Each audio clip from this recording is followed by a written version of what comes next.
آمنہ کے لال ایک دفعہ گھر میں آئے، فقر و فاقہ کی حالت ہے، آمنہ کے لال گھر میں آئے،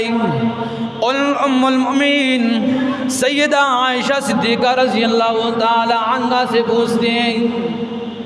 گھر میں کچھ کھانے پینے کا ہے کہ نہیں؟ عائشہ صدیقہ فرماتی ہیں آمنہ کے لال کھانے پینے کا کچھ ہے ہی نہیں، آپ ہی کی وجہ سے کوئی اللہ مرحمت فرماتے ہیں۔ آمنہ کے لال چلے گئے، 2 رکعت نماز شروع کر دی، صلاۃ حاجت دعا کرنے لگ گئے، ادھر سے دعا ہو رہی ہے، آمنہ کے لال دعا میں مشغول ہیں، ادھر سے دروازے پہ دستک ہوتی ہے، ام المؤمنین سیدہ عائشہ صدیقہ رضی اللہ تعالی عنہا نے دیکھا حضرت عثمان موجود ہیں، پہلے تو سوچا اندر آنے کی اجازت نہ دوں، لیکن پھر سوچا اندر آ جائیں کوئی مسئلہ نہیں ہے، اندر آ گئے۔ حضرت عثمان غنی رضی اللہ تعالی عنہ نے گھر کے حالات پوچھے، ام المؤمنین فرمانے لگی او صاحب زادے 3 دن ہو گئے ہیں، کھانے پینے کا کچھ ملا نہیں ہے۔ حضرت عثمان غنی بڑے افسوس کے ساتھ کہنے لگے کلمہ افسوس تو کہا کہ ہے افسوس، میں بھی موجود ہوں،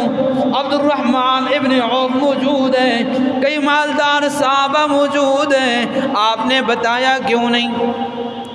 حضرت عثمان غنی رضی اللہ تعالی عنہ وہاں سے نکل گئی، کچھ ٹائم گزر گیا، ایک اونٹنی اناج جتنی بھی ضرورت کا سامان تھا اس سے لاد کر پوری کی پوری اونٹنی لے آئے، گھر میں داخل ہوئے، سارے کا سارا ام المؤمنین کو دے دیا، اور اسے آمنہ کے لال نماز سے فارغ ہوئے، گھر میں آ گئے، حل اصبتم شیئا، عائشہ گھر میں کچھ پایا کہ نہیں پایا، کچھ ملا کہ نہیں ملا؟ فرمان لگے حضرت عثمان آئے تھے، یہ ساری کی ساری چیزیں لے کے آئے تھے۔ آمنہ کے لال نے جب وہ سارے کا سارا سامان دیکھا، بارگاہ عالی میں بازو دراز کر لیے، دعا کے لیے ہاتھ بلند کر لیے، اللہ کریمہ تو بھی عثمان سے راضی ہو جا، میں بھی عثمان سے راضی ہو گیا ہوں،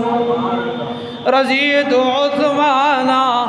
میں بھی عثمان سے راضی ہو گیا، فرض عثمانہ تو بھی عثمان سے راضی ہو جا۔